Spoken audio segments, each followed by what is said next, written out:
በኢትዮጵያ ብሔራዊ ሰንደቅ ዓላማ መሪነት በክብረ በዓላት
በመጀመሪያ ከዚህ ለዛሬዋ ቀን ላደረሰኝ ያው ለፈጣሪ ምስጋና አቀርባለሁ።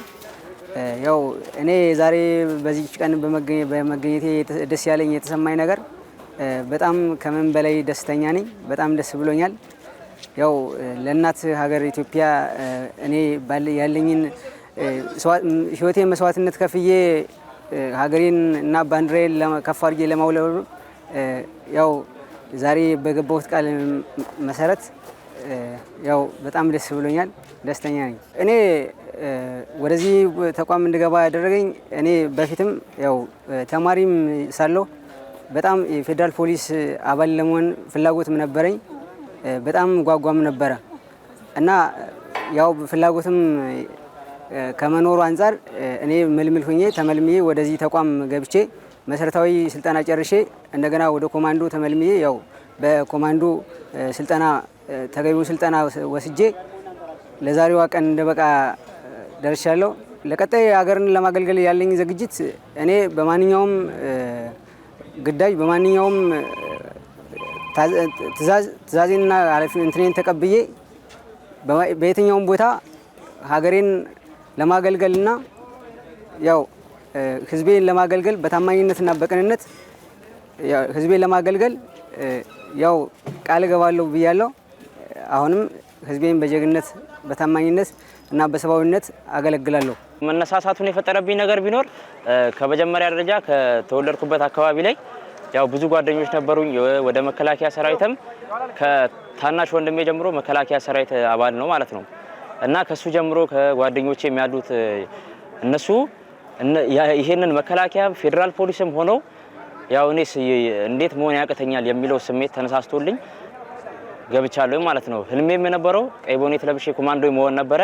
እሱንም አሁን አሳክቻለሁ ማለት ነው። የስልጠናው ሂደት በጣም ትግስት የሚፈልግና እልህ አስጨራሽ ነበር ማለት ነው። ፀሐይ በጣም እዚህ በረሃ ነው። አንድ 16 ወራት ማለት እዚህ በጣም ከባድ ነው ማለት ነው። እኛውን የነበርኩበት አካባቢ ይሞቃል፣ ግን ይሄን ያክልም አልነበረም። እኛ ደግሞ ይሄንን ኮማንዶ እልህ አስጨራሽ እና ትግስት ተፈታታኝ የነበረውን ስልጠና ጨርሰን ይሄንን ቀይ ቦኔት ለመልበስ በቅተናል ማለት ነው። ያው ለሀገሬ እኔ ማድረግ የምፈልገው የውጪ ባንዳም የሀገር ውስጥም ባዳዎቹንም ማለት ነው እነሱን ኢትዮጵያ ከዚህ በፊት የነበሩት ባዶ አይደለ የተደረጉትን ታሪኮች እኔም ማስቀጠል ነው ማለት ነው ፍላጎቴ ነው። እኔ ወደ ፖሊስ ተቋም ይሄንን ስልጠና ለመቀላቀል የወሰንኩበት አንደኛው ምክንያት ከልጅነቴ ከድሮ ጀምሮ በጣም ፖሊስነትን ወደዋለሁና በጣም የሚኮራበት ስራዬ ነው እና ትምህርቴን እየተማርኩኝ በቃ ለፖሊስነት የሚያበቃኝ ደረጃ ላይ ስደርስ ወደ ፖሊስ ተቋም ተመዘገብኩና ወደዚህ ገባሁኝ። ስልጠናው በጣም አሪፍ ነው፣ በጣም ደስ የሚል ነው፣ ገንቢ ነው፣ አስተማሪ ነው እና ስልጠናው ትንሽ ቻሌንጅ ቢኖሩትም እውነተኛ ለአገር የቆመና እውነተኛ ለህዝቡ የሚቆም ወታደር መሆኑን ፍላጎቱ ስላለኝ ለአገሬ ጠንክሬና በርትቼ ቁሜ ይሄው ዛሬ ላይ ደርሻለሁና በጣም ደስ ይላል። ስልጠናውና በጣም አሪፍ ነው።